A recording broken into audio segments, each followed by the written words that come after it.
Minta penendang sesajen di proses hukum, ratusan massa lereng Gunung Semeru geruduk kantor DPRD. Dan kita akan meminta terus bahwa penyidikan sampai ke tingkat pengadilan ada di Lumajang. Kita yakin Polres Lumajang profesional, mampu. Nanti kita percayakan kepada beliau-beliau. Karena proses kejadiannya di Kabupaten Lumajang, biar artinya ada upaya bahwa itu dilakukan proses hukum secara serius oleh kepolisian yang ada di Lumajang, masyarakat tahu.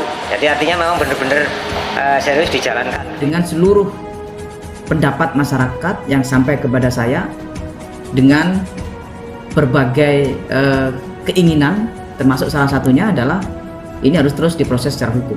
Kami adalah sebuah aksi, sebuah tindakan yang sangat tidak terpuji, dan kami sangat tidak setuju adanya perilaku seperti itu. Itu membuktikan perilaku yang tidak saling menghormati. Ini jadi salah satu kasus yang harus diproses lanjut, ataukah ini masuk posisi kasus yang bisa direstoratif justice? Kira itu. Ratusan massa dari sejumlah desa di lereng Gunung Semeru seperti Argosari dan Senduro dan juga Sapiturang, Kecamatan Pronojiwo merasa dilecehkan dengan adanya video pembuangan sesajen yang dilakukan pada awal Januari lalu tersebut. Mereka mendatangi kantor DPRD Lumajang dan meminta agar pelaku pembuangan sesajen dituntut secara hukum. Koordinator Laskar Barisan Indonesia Menegakkan Keberagaman atau Bhinneka, Mansur, meminta pelaku pembuangan sesajen dan pembuat video itu harus diadili secara hukum di Kabupaten Lumajang. Pelaku dan pembuat video juga yang menyebarkannya di media sosial harus diproses hukum di Lumajang, ucapnya pada orasi Senin kemarin. Ratusan orang itu mendukung pelaporan terhadap pelaku karena telah menyakiti hati penggerak budaya di Kabupaten Lumajang. Kami mendukung pelaporan yang dilakukan oleh GP Ansor kepada pihak kepolisian. Kami akan kawal sampai pembacaan vonis di pengadilan nanti, tandasnya. Dalam aksi damai itu, masa aksi membawa bahan-bahan sesajen dan dupa untuk menggelar acara doa bersama sebagai respon atas bentuk penistaan yang dilakukan tersangka pelaku pembuangan sesajen Hadfana Firdaus. Darsito, seorang warga yang berusia 50 tahun dari desa Argosari, Kecamatan Senduro, yang juga mengikuti aksi itu menyesalkan perilaku salah satu oknum sukarelawan bencana erupsi Gunung Semeru tersebut. Apakah Anda masih ingat dengan video penendang dan pembuang sesajen di lokasi erupsi Semeru? Dari cara dan ucapan pelaku bernama Hadfana Firdaus, terasa sangat menyakitkan bagi kita yang menonton. Kita yang menonton saja kehabisan kata-kata untuk mengungkapkan rasa kecewa terhadap pembuatan bejat si Firdaus.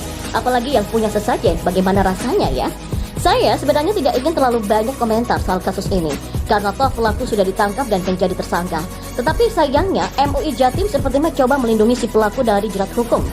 Menurut Ketua Fatwa MUI Jatim Kiai Haji Ma'ruf Qosim, kasus penendangan dan pembuangan sesajen itu cukup diselesaikan dengan kekeluargaan, minta maaf dan kemudian lanjutkan proses membantu korban erupsi Semeru. Nah, ini otaknya di mana nih? Bukan hanya meminta kasus itu diselesaikan secara kekeluargaan, MUI Jatim ini juga secara tidak langsung mengatakan jika dilanjutkan ke ranah hukum, maka tingkat kebencian warga di sana tak bisa lagi direkonsiliasi atau cara damai. Ini aneh. Yang menunjukkan kebencian dan permusuhan itu adalah pelaku dan kelompoknya, karena video itu pasti tidak dibuat oleh pelaku saja, melainkan juga orang yang bersama dengan pelaku yang ternyata tidak melarang atau mengingatkan, bukan warga setempat. Kenapa juga MUI Jatim harus mengatakan tapi kalau memang warga tingkat kebenciannya sudah nggak mau direkonsiliasi atau cara damai ya silahkan. Seolah-olah warga di sana penuh kebencian sampai membawa pelaku ke ranah hukum. Kan aneh ini MUI Jatim. Ini sama seperti seorang datang ke rumah Anda, lalu kemudian menghancurkan isi rumah dan ketika dilaporkan kepada polisi Anda dituduh seorang pembenci orang tersebut. Cara berpikir seperti inikah cara berpikir sesat? Padahal kalau kita melihat dengan teliti, kasus ini sebenarnya ada dua kesalahan besar. Yang pertama, penghinaan atas sembahan orang lain lewat kata-kata. Yang kedua, tindakan penghinaan terhadap kepercayaan orang lain. Yang begini masih juga mau diselesaikan dengan cara damai. Jika MUI Jatim tidak mau dianggap melindungi pelaku, silakan dikonfirmasi bahwa ucapan Kiai Haji Ma'ruf Qosim tidak mewakili MUI Jatim. Apakah kalau hal yang sama dilakukan seseorang terhadap persembahan atau ritual MUI Jatim, mereka akan cukup diselesaikan dengan cara damai dan minta maaf? Saya sendiri tidak yakin. Sudah ada beberapa bukti bahwa setiap orang yang bahkan hanya dianggap menista sesama umat Islam saja langsung dipersekusi, dibakar rumahnya dan harus sampai di penjara. Masih ingatkah Anda dengan seorang kasus ibu yang bertanya kenapa suara toa di suatu masjid itu terdengar lebih keras? Masih ingatkah Anda dengan Ahok yang dituduh menista agama meski pernyataannya tidak dimaksudkan untuk menghina, bahkan menurut kelompok Islam tertentu tidak ada maksud untuk menista? Kalau MUI Jatim tidak mau dianggap melindungi pelaku, ya sudah, ikuti sajalah proses hukumnya. Cukuplah menghimbau agar setiap umat Islam untuk tidak melakukan hal yang sama. Ajarilah mereka untuk bisa menghargai kepercayaan orang lain. Apakah MUI Jatim sudah cukup dengan coba melindungi pelaku penendang dan pembuangan sesajen? Tidak, justru MUI Jatim atas nama Makuf ini menganggap sesajen ini tidak benar. Kenapa sih harus menuduh sesembahan orang lain sebagai sesuatu yang salah? Tidak bisakah MUI Jatim mengurusi saja umat Islam? Sesajen itu baik dan benar bagi yang mempraktekkannya. Begitulah keyakinan mereka, nggak ada urusan dengan ajaran Islam atau agama orang lain. Mungkin bagi mereka lebih baik melakukan itu daripada membantu fakir miskin. Selama keyakinan mereka tidak merugikan MUI Jatim, misalnya meletakkan sesajen di masjid, ya tidak ada urusan MUI Jatim untuk menilai itu salah atau benar.